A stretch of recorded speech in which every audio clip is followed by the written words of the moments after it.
right, everyone. Thank you for joining me again today for Reform Everything. We're going to be doing something a little bit different today as we are going to be trying out some video stuff. So, as you can see on the screen, I have a title here. I don't know if this is what I'm going to actually use for the full title, but we're going to be talking about the religious spirit of Babylon the Great. And this actually ties into the last episode that I recorded for the podcast, which was talking about the cult of Trump, the cult of the left, the cult of pop. So if you want to stop this video and go ahead and watch that first and then come back to that, that'd be great. Or you can watch this first and then go back and listen to that later.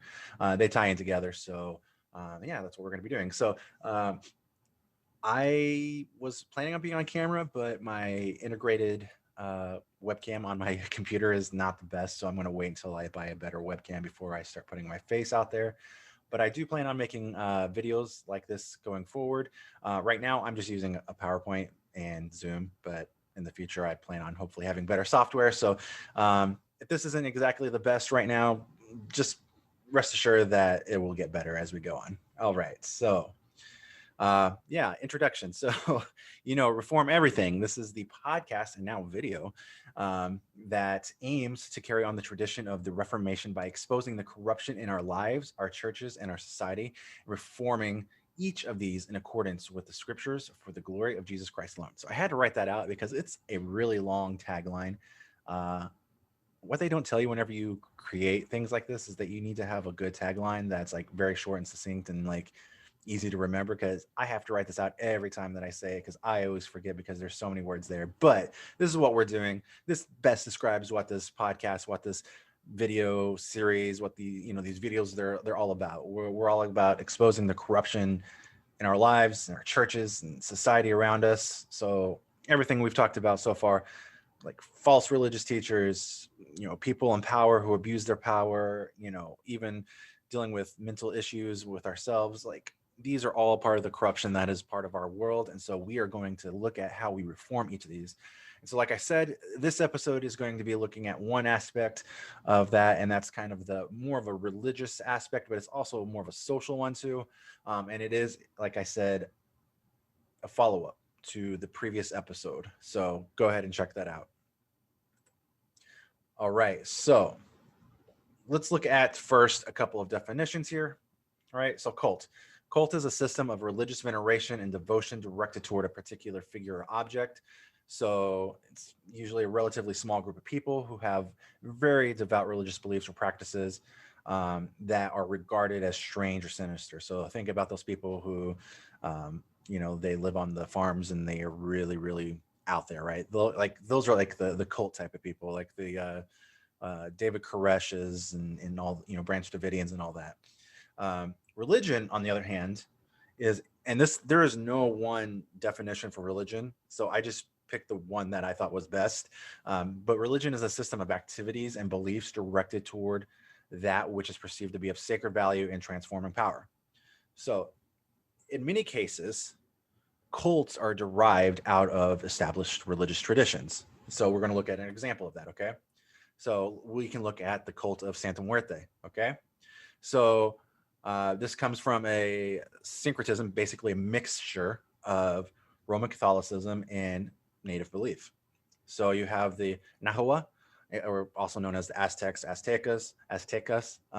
They obviously indigenous group in Mexico, had an empire till the Spaniards came, and kind of wiped them out, or wiped out their empire, I guess, and converted a lot of them. But in Nahua, there was sort of a fixation on death, and we'll get into that in a second. So we have this fixation of on death, and then the mixing that with Roman Catholic veneration of saints. So mixing those two together, and we get this example of Santa Muerte. So we'll just look at a few pictures here. So this is going to be the Aztecas, right? Obviously, sacrifice to the sun god was a thing that happened. It wasn't maybe as often as what is portrayed in media, but it did happen. It was something that was pretty brutal, and something obviously we don't like. And this is on the right here, the goddess of death that was worshipped. Has a really long name that I honestly am not going to try to pronounce because I'll butcher it, and I don't want to disrespect anyone's culture. But she is the Nahua goddess of death that was worshipped. All right. And then we hear, on the other hand, we have Roman Catholicism, where, a lot of times they're venerating even relics that maybe a saint has touched or owned in their life, or they have, statues that they come and venerate, like the, Mother Virgin Mary, such as this grouping here, or even down here where this was a, um, I don't know what, like, I'm not sure what to call this place, but it's in Southern Illinois, where I'm from initially, and this is a sort of a religious monument where it's Mary and Jesus, and there's like even like a little grotto in the back where Mary is there. So it's like a lot of veneration, I guess, is what I'm trying to point out. So whenever we mix those together, this is what we get with a cult. Okay, you have two religious belief systems that are mixed together, and now we have the skeletons being dressed up in dresses, people venerating them like saints. Like you see the garb here that this one is wearing down here on the bottom right. It's wearing the blue, which is typically supposed to be, with Mother Mary, with the Virgin Mary. So yeah, you can see how this syncretism has mixed two well-known religious traditions, widely held sacred belief systems, and mixed them into a cult that, there's a growing number of people that are in this cult, but it's still widely condemned, and not accepted in most of like Mexican culture where this takes place. So the Roman Catholic Church, for example, has declared it like a blasphemous or heretical act to be part of this, to venerate the saint of death. Even though like in Roman Catholicism, you have like All Saints Day and All Hallows Eve, which is sort of a remembrance of the dead, of the ancestors. But yeah, this kind of, I guess, crosses the line for them, and that's what defines this really as a cult. It has some of the practices that would be familiar to a religion, but they're kind of gone so far one way or the other that they're not widely accepted, and the religious systems, just basically cast them aside. All right, so what does this have to do with Babylon and the cults and everything else that I was talking about? Okay, so we're going to be talking about what is, I guess, called the spirit of Babylon, and um, there's a difference. Okay, there's a difference between historical Babylon and spiritual Babylon, right? So historical Babylon, like on the left here, you have the gardens, hanging gardens of Babylon. It's the empire that existed in Mesopotamia thousands of years ago. Um, it's throughout the Bible. You can read about the historical accounts of Babylon, how they conquered Israel, and all these other things. And also, you could pick up history books and read about Babylon the city, and all the other city states in Mesopotamia.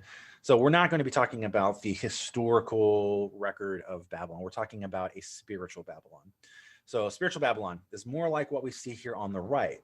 Now, this is a rendition of what is called the Tower of Babel.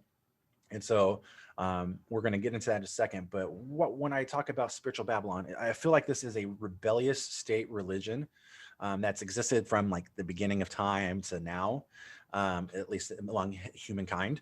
And so we are going to kind of see what this means and how that impacts our life today. Like this is not something that was just in the past, not kind of some state-run religion back way when, but this is something that's even going on today in modern America and other countries around the world. So let's first think about some of the biblical passages that deal with Babylon. So first we have Genesis 10.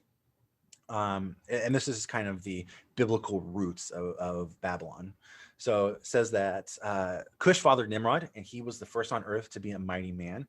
He was a mighty hunter before the Lord. Therefore, it is said, like Nimrod, a mighty hunter before the Lord. The beginning of his kingdom was Babel, Erech, Akkad, Calneh, in the land of Shinar. From that land, he went into Assyria and built Nineveh, Rehoboth, Ir, Calah, and Resen, between Nineveh and Calah. That is the great city.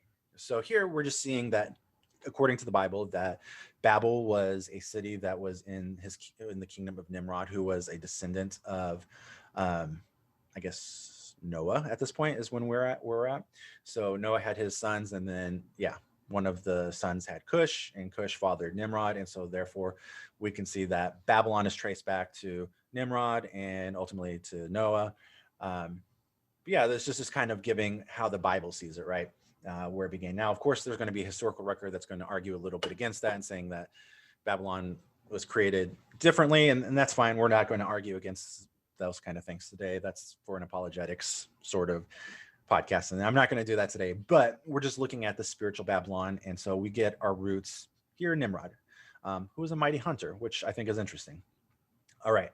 Now, in the next chapter, chapter 11, is when we get into really the nitty gritty of what spiritual Babylon means. Okay. This is the Tower of Babel story. So it says this: now the whole earth had one language and the same words. And as the people migrated from the east, they found a plain in the land of Shinar and settled there. And they said to one another, "Come, let us make bricks and burn them thoroughly." And they had bricks for stone and bitumen for mortar. And they said, "Come, let us build ourselves a city and a tower with its top in the heavens, and let us make a name for ourselves, lest we be dispersed over the face of the whole earth."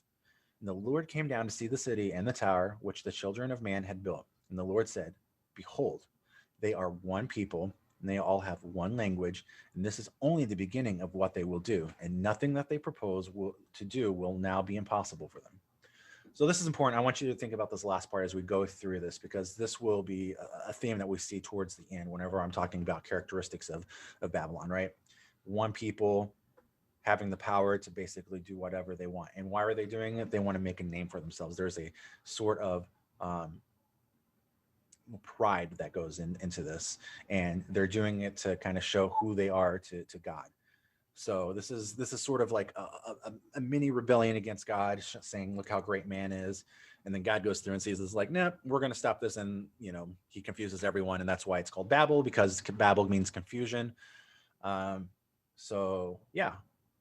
So now we're going to actually fast forward, hundreds of years, a couple of books of the Bible. We're going to go to Daniel, and Daniel was a prophet. He had a lot of visions, but among his visions, he had these visions of several beasts like lions and bears and whatever. And so through a lot of biblical commentators and whatnot, we've come to kind of figure out that what the dreams that he was having, the animals that he was having, they were actually visions of future empires and kingdoms. So first we had Babylon, right? That was the first one that he had. Then he had Media Persia, which is kind of around the same area in the Middle East. Persia is just a little bit more east of Mesopotamia, modern day Iran, but a lot of the same ground was covered at that time. Greece. So think about the city states of Greece and how eventually they came under like the rule of Alexander the Great, and they had this great, humongous, Greek empire for a few years. And even like like not just a military empire, not just an economic empire, but like a huge cultural empire that expanded into the Middle East, into Israel, and even as far as Afghanistan and bordered with India. And then we had another beast that I think was the terrible beast that people said was going to be Rome. And then there was a final vision that he had, which was the future kingdom of God.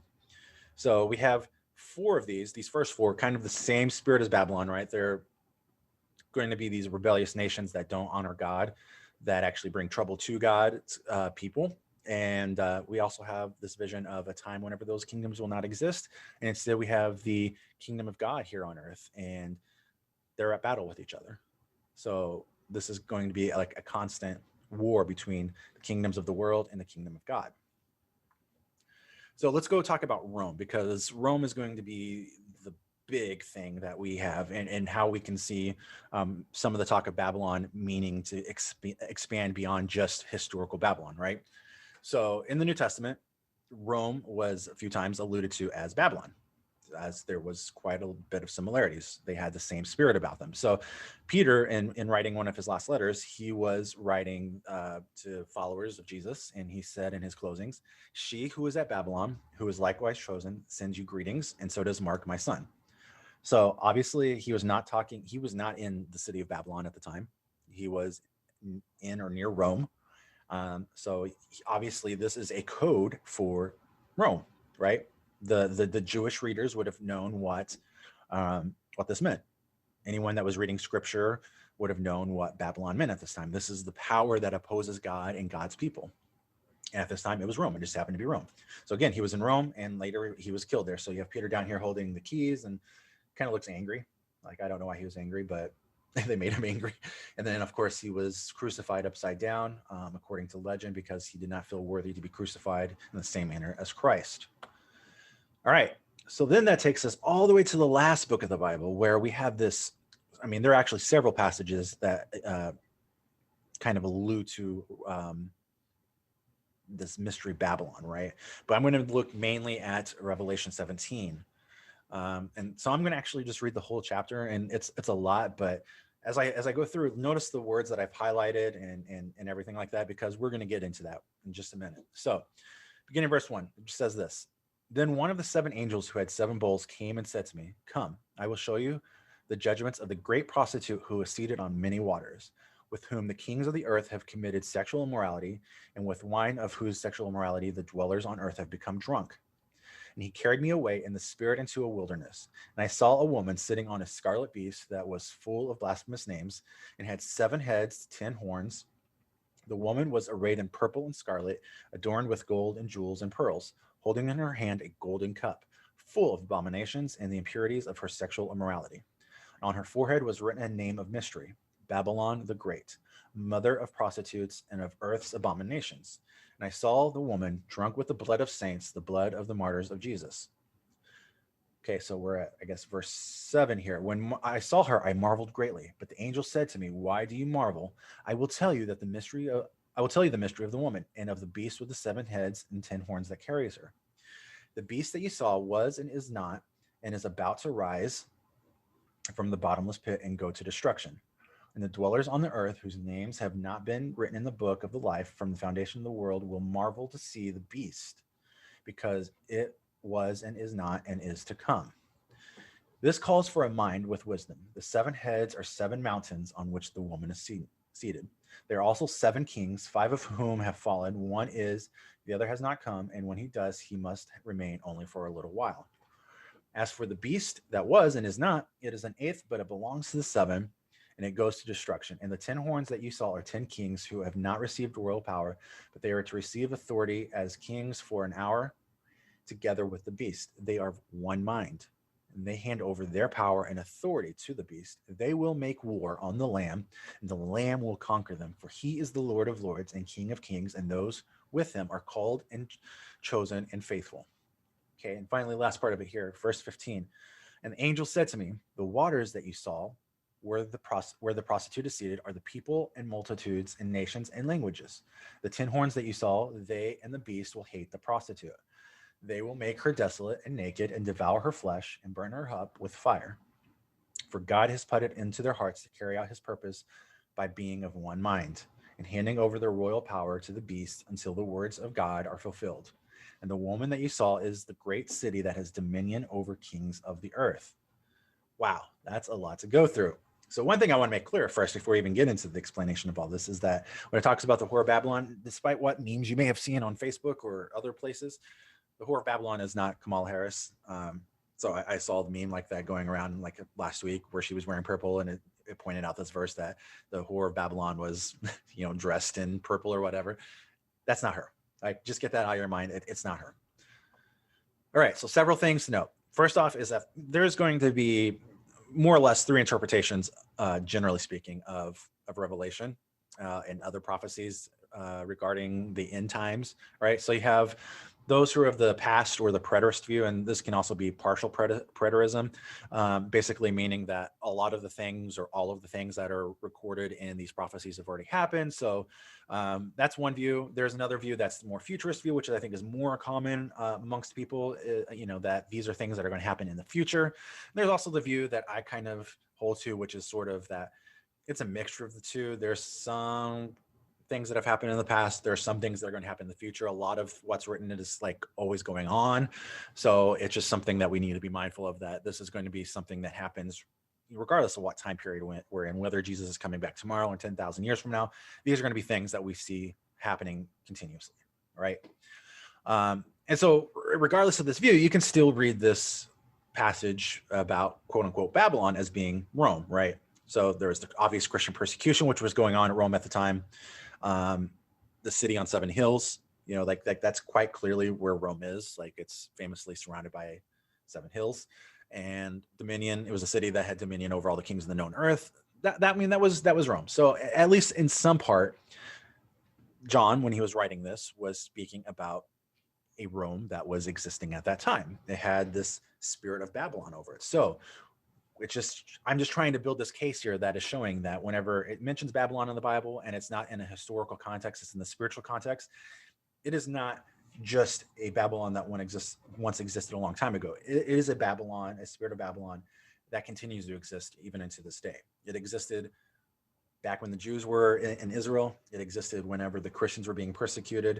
It existed throughout the Middle Ages and the, colonization of the world, and it exists today. This is a spirit that continues to exist to this day. So, what are the hallmarks of Babylon, Rome, whatever you want to say the spirit is called, right? So these verses, they kind of give some indicators of what these typical like superpowers have in common.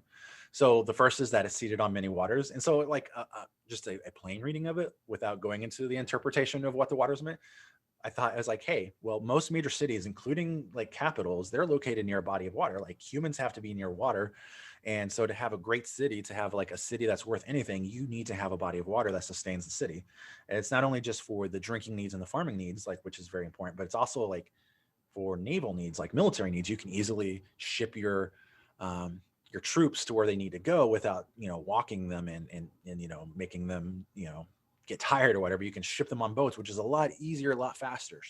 So there's that, but also, as the scriptures say in verse 15, like this is also a description of the fact that there are underneath this one rule many peoples, many languages, many tribes, many cultures that are kind of underneath this rule. Okay, so we've seen this not only with Rome but also Babylon, with Assyria, with the caliphates of the Islamic conquest, of the Middle Ages. You see it in America today, even in some of the European countries as they colonize the world. This is the same spirit that's been over all of these nations. And one of the hallmarks also of these nations is sort of the sexual liberalization that happens. And so, I mean, think about Greece, for example. Greece is known for many of their perversions, ritualistic orgies with temple prostitutes. There was famously the fact that, a lot of older male to younger male homosexual relationships going on.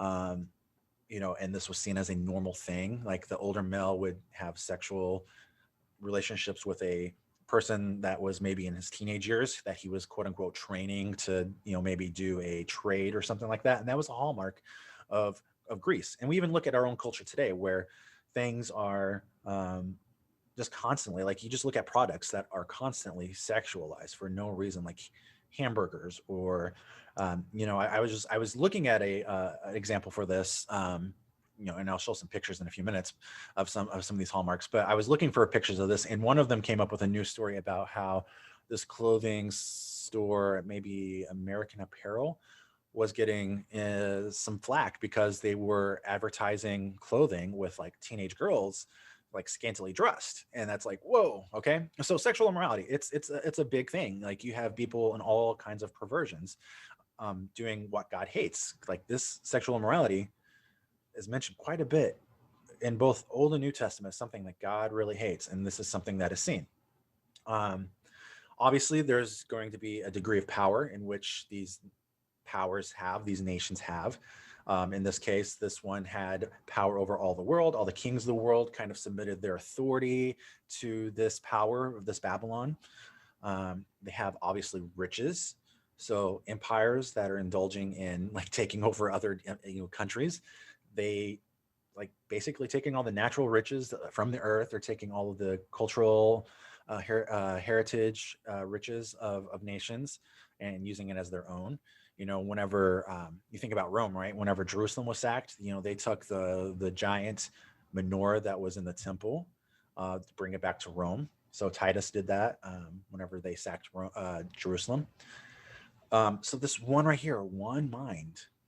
This was something that we saw at the beginning whenever the people were building the Tower of Babel, right? An empire can control its land and its power and everything like that if the people are of one mind. If they're not, it's a little bit harder to do, right? And that's eventually the great downfall of most of these empires, is that they get so big and so I don't know, hungry for conquest or whatever, that they get a little bit too much diversity within their borders, and then eventually it all starts breaking apart. It's happened to all of them, all the same, and we're seeing it in America today as well. Um, and then finally, probably the most classic hallmark is they war against God and His people. These are satanic powers. They are powers that are of the realm of evil, and so they hate what God loves. They hate God's people, and so they make war against them. So empires that have they have their own gods, their own um, cultural gods, their own cultural norms that they treat as like spiritual decrees. And thus, whenever a person who is truly following after God and after Christ, they're practicing their faith truly, it's seen as an affront to the state. So what about the US? Okay. Beautiful United States of America. God bless America. Salute the flag and all that. Well, the US has many of the same traits. Okay. So, of course, we're a nation of many peoples, right? E pluribus unum. Um, out of many, one. So we bring people from all over the world. That's one of our strong points, I think, in this country, is that we for so long have brought people from all over to come and engage in our American dream. So that's like it can be a good thing, right? It's not necessarily a bad thing. I'm not saying that diversity is bad by any means. Like, I think that there is a certain strength in diversity, but it is a hallmark of one of these nations that is kind of underneath the spirit of Babylon. That's not to say that a more homogenous nation, let's say like a Northern European nation that's mostly white, or even if you look at African nations that are mostly, black or whatever, right? Or China, which is mostly Chinese, right? Um, like, they still have the spirit of Babylon over them. So it's not that you have to have many different peoples from all over the world, but this is a classic trait. And of course, sexual immorality. I mentioned that earlier about what the U.S. has done. The power, like, hey, yeah, we have that. We have lots of riches.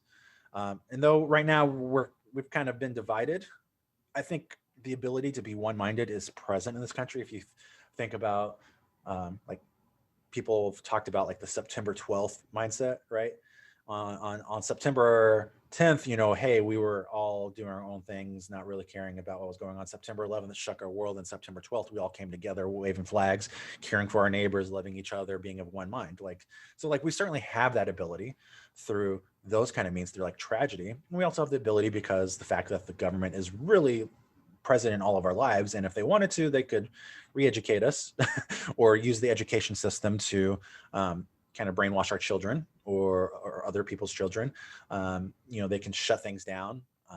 They can get the media to push a narrative. So like, there is an ability to have this one-mindedness, even though there is a lot of division right now. This ability is still here. And yes, there are a lot of people who say that this is a Christian nation, but the fact of the matter is that this nation does war against God and what God desires.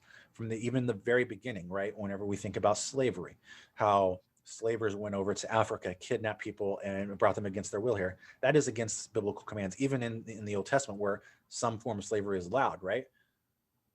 What does God say? He says those who kidnap and enslave people and sell them, they should be put to death. Like, that is God's standards. And in this country, for 165 years, or no, 100 something years, I guess, since yeah, I guess it was 100 years. 100 years since the founding, we had slavery just as the norm in the country, right? And very few people were against it, and the people who were against it weren't against it because they thought that blacks were equal. It was just that they were against it because they felt maybe that the South was getting a little bit too powerful with their being able to own slaves and all this other stuff. So anyways, we're not going to get into that history lesson. So let's look at an example of this in the United States. Okay, so look, here we have a naturalization process, right? You look here, we have people, it looks, of Asian descent, maybe Hispanic descent, of African descent. They have some white folks in the back here who are probably administering the oath of office. But this is pretty normal. Like, we have people from all over that get naturalized. Great, they're American citizens. Okay. Now, sexual immorality. Well, I wasn't going to post anything here. Like, I was looking at some of the the ads I was going to say, and I said, nah, I'm not going to do that. It's a Christian program, y'all. I got to stay pure. So you'd only have to turn on your TV or go look at a billboard to see how sexual immorality is just out of control in this country. Power. I mean, when you look at these pictures, well, I mean, dang, right? In some sense, it makes you a little proud, like, yeah, go US, like no one can stop us. But at the other sense, it's like, holy cow, look at all of this money that's spent on this power, all these ships here, the planes, like to do some major destruction. Our planes over here, our troops, like, man, they can do a lot of destruction there. Riches. This is just one lockup of gold in one of the Federal Reserves, I think, in New York. Like, we have lots of money here. Just go look at the stock market. Okay, what's going on right now with the GameStop thing and the stocks? Like, there's a lot of money to be made and be lost in this country, and we not only have it in form of stock market, but we also have this gold here. We have so many natural resources. Um, Diamonds and oil and natural gas and lumber and just all kinds of stuff that we are in control of, not only in our own country, but that we kind of have control of in other countries as well. Of one mind. So this was, I believe, a photo that was taken right after um, Osama bin Laden was killed, and I think this was downtown in DC, where like people were just like, everyone came out. It didn't matter if you're Republican or Democrat or whatever. Like, everyone was just like, yeah, we got Osama bin Laden, this guy who did this horrible thing to America and has been responsible for so many atrocities. Like, we got him. It was truly amazing to see that kind of outpouring of support for the nation coming together. Like, I mean, it's great, right? Now it seems so far gone from what we're seeing today, but that ability exists. And we're against God. I didn't really find any pictures, although I could. Like, there are examples of things like people being arrested for trying to have church service during COVID, right? Um, it's a biblical command to meet together. And if you don't have the ability to do Zoom, um, or you say you're a rural church where there's no COVID cases really going on, and you don't have the infrastructure to do virtual meetings, like, yeah, you should be able to meet together without being in fear of that. But people have been attacked. Even like, they had police blocking parking lots, they had people putting nails in parking lots, um, they had people arrested. And even before COVID, people were getting arrested for doing things like feeding the homeless. So those things always exist whenever you're trying to live out your authentic Christian faith. Like, this war does exist. But also, you have to remember, the United States, like many of the greatest empires, they're okay with you worshiping your God, as long as those who individual that God, you also have to kind of allow for the worship of other gods, right? So this was famous in Rome. Rome would be willing to accept the worship of Christ, as long as you also bow down to Caesar. Like, if you bow to Caesar and the Roman state, hey, you can worship your little Jesus God, right? That's how they viewed it. And the Christians were persecuted because they said, no, there is no king but Christ. We're like, Caesar is not our king.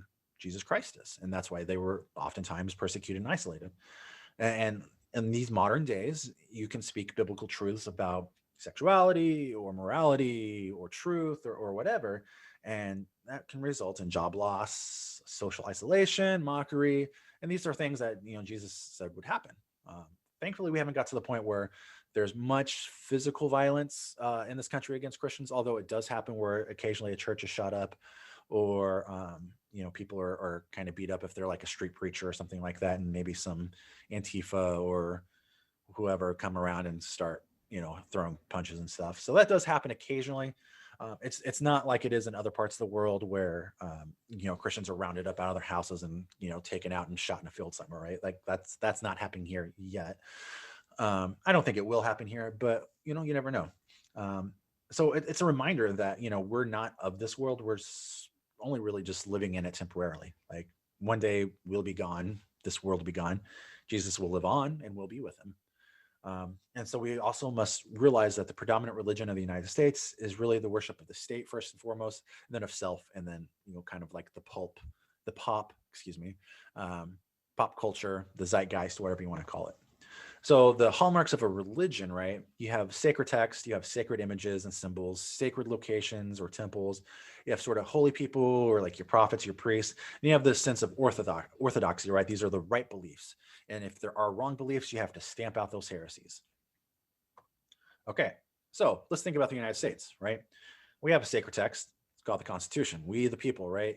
This is the foundation of all that we do. We also have a sacred text in the Declaration of Independence, which kind of gives the spirit behind why our nation was founded. So these two texts, you'll see many people going to them, right? It's not a matter of like even going to the Bible to argue truth, or to some even other religious text. It's like, well, the Constitution says this, and so we go by that. Or the Declaration says that we have the pursuit of happiness and life and liberty and all this other stuff, right? So we, gosh darn it, you better give it to us, right? And if you argue against these texts, oh my goodness, people will think you're a communist, or a fascist, or whatever they want to call you, right? They'll call you all kinds of names if you say, well, these are just pieces of paper. Like, we're grateful for what they outline, but they are ultimately pieces of paper, and we must have truth from another source. We have sacred images, right? You have your flags flown everywhere. This is probably one of the most sacred things in the world to many people in this country. And look, this image right here on the right, show this to some people, and they start feeling a fury inside of them. And they can't even explain why they feel it, but it's a religious, zealous, um, kind of feeling. It'd be the same kind of feeling if a Muslim saw someone mocking the Prophet Muhammad in a cartoon, right? It's that rage that you just feel that someone has desecrated a holy symbol within your religion. It's like so disrespectful to the core, to who you are as a religious person. And so you can see very clearly that we have these symbols all around us. We have not only the flags, but we have also eagles, right? Eagles are everywhere. And there's all kinds of other religious imagery that's used in our culture, from a secular perspective, so to speak. Um, but it's very religious in that sense. We have sacred temples. Okay, so these are pictures I've taken from inside of several places in DC. So this right here is from the Capitol. This is in the rotunda, I guess, where you have the apotheosis, I think is what it called, of Washington. Basically, it's the deification of George Washington. So you have like a heavenly scene where there's um, angelic beings and godlike beings, and they're all surrounding George Washington on a throne. And if you look here, it looks like his hand is up in one sense, and then over here, it's very Masonic, the way that they put it here. But you have like a guardian angel down here. It looks like like sort of like a Gabriel, but with an America shield. So it's like Gabriel, Captain America. I don't know, but it's very religious. Like, this is a very religious thing, and we're doing this about the first president of the United States. We're deifying him. Like, this is literally the painting is called the deification of George Washington, and this is in our Capitol building where the laws of this country are made. Okay. So these are just some places from around DC where you have some of the, you look up here at this building. I forget which one this is. It could be the Supreme Court, I think. But they have religious imagery up here. It's very like Greco-Roman looking. They have, justice and I forget what the other one is. But these are like mythological figures. Then you have obviously the giant George Washington monument here. It's in the shape of an Egyptian monument called the obelisk, right? So, which is a very religious, ancient Egyptian monument that they would do. And so we did this for George Washington. It's the tallest building in all of Washington. Nothing can be built higher than that, because, it's like showing, hey, that George Washington is like the most important central figure of our state religion. And actually, going back to this, there's another building that they have of Washington over in Alexandria on the Virginia side of the river, and it's the Masonic Temple, and it looks like the famous lighthouse of Alexandria. And again, it's sort of like this, I don't know, deification of who George Washington was. And then we have Abraham Lincoln's temple here. Like, if I were to zoom out of this picture, you would see it built in sort of a it looks very, I don't know, Athenian or Greek, with the columns and everything like that. And even in there, right behind where Lincoln is sitting, it says right above him, in this temple, as in the hearts of the people for whom he saved the Union, the memory of Abraham Lincoln is enshrined forever. So this is a temple dedicated to this man. That's very religious. Okay. We have even a national cathedral. Don't know if you've ever been there, right? From the outside, it looks like any of the cathedrals that you would find throughout Europe, right? So these great bastions of Christianity that are found across the world. But whenever you go inside, you see that this is actually dedicated to the United States. These are the flags of each of the states in the place that is supposed to be a place of worship. And what are you worshiping? You're worshiping the United States. That's why you have these flags here. Okay.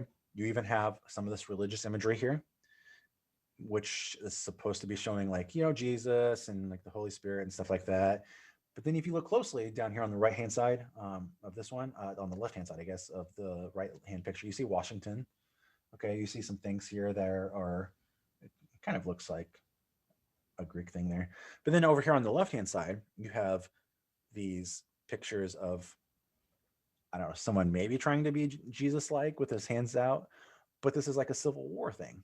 This is like retelling the history of the United States, or actually it says Mexico. So these were the people who went to Mexico and fought the Mexican American War, but they had even Civil War imagery. So like you take these stained glass um, windows, which are normally adorned in a normal cathedral with like pictures of Jesus or some of the saints or biblical stories or whatever. And what they're doing is they're mixing parts of Christianity with this American religion. They're meshing it together. Here's another sacred place, Arlington Cemetery. It's amazing to see all these white stones, right? There's just, I don't know how many are there, but it's like a sea of white stones if you go and look at it. And it's a very sacred place. These are where soldiers who have served for the nation, have died for the nation, they're buried.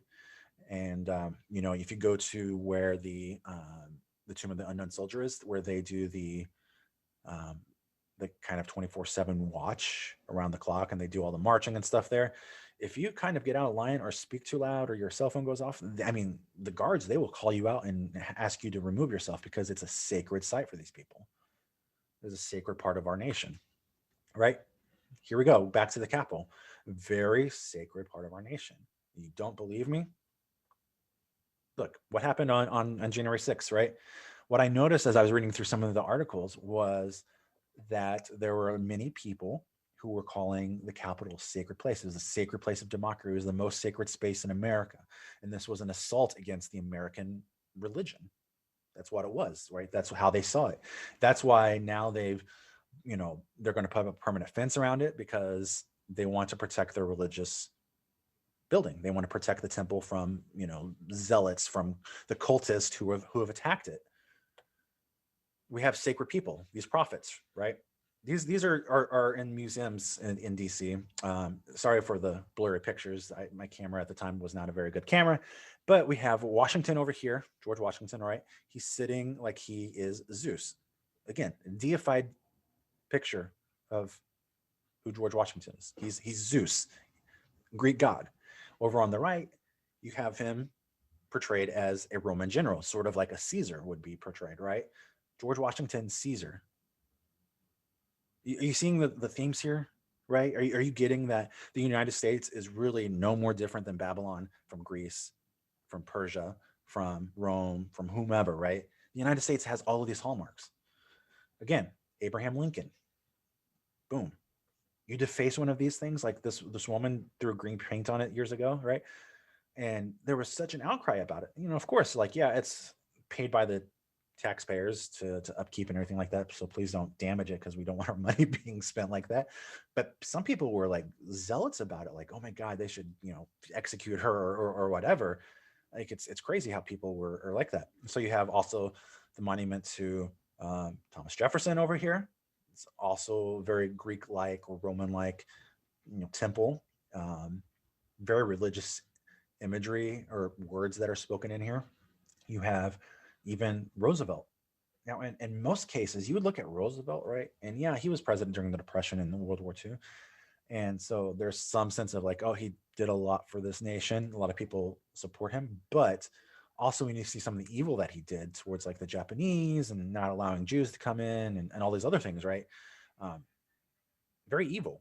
But yet we are supporting him because why? He upheld America. It's the religion of America. So he fought against all the infidels, right? He fought against those who would be making America not what it was.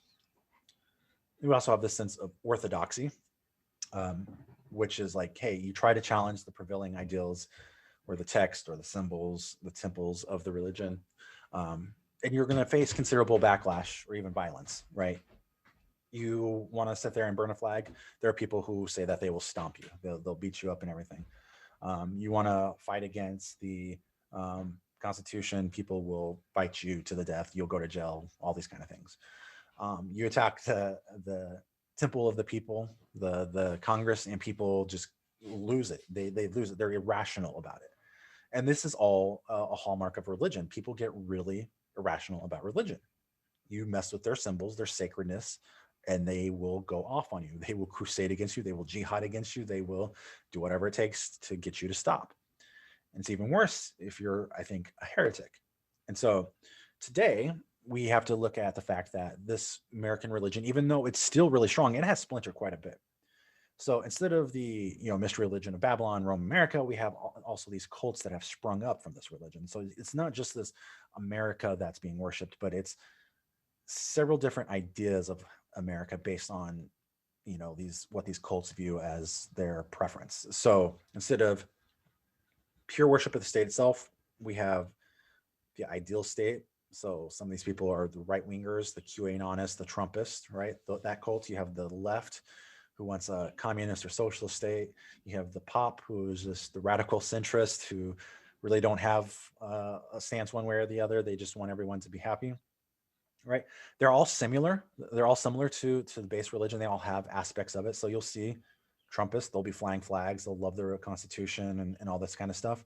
You'll see the left, they carry some of the symbolism. They hold some of these sites sacred and stuff like that. The pop people, I don't know why I keep saying pulp, but the pop people, they keep using some of the language and everything like that, and worshiping some of the people more or less. Um, they're all very similar to the base religion of Americana or Babylon or whatever.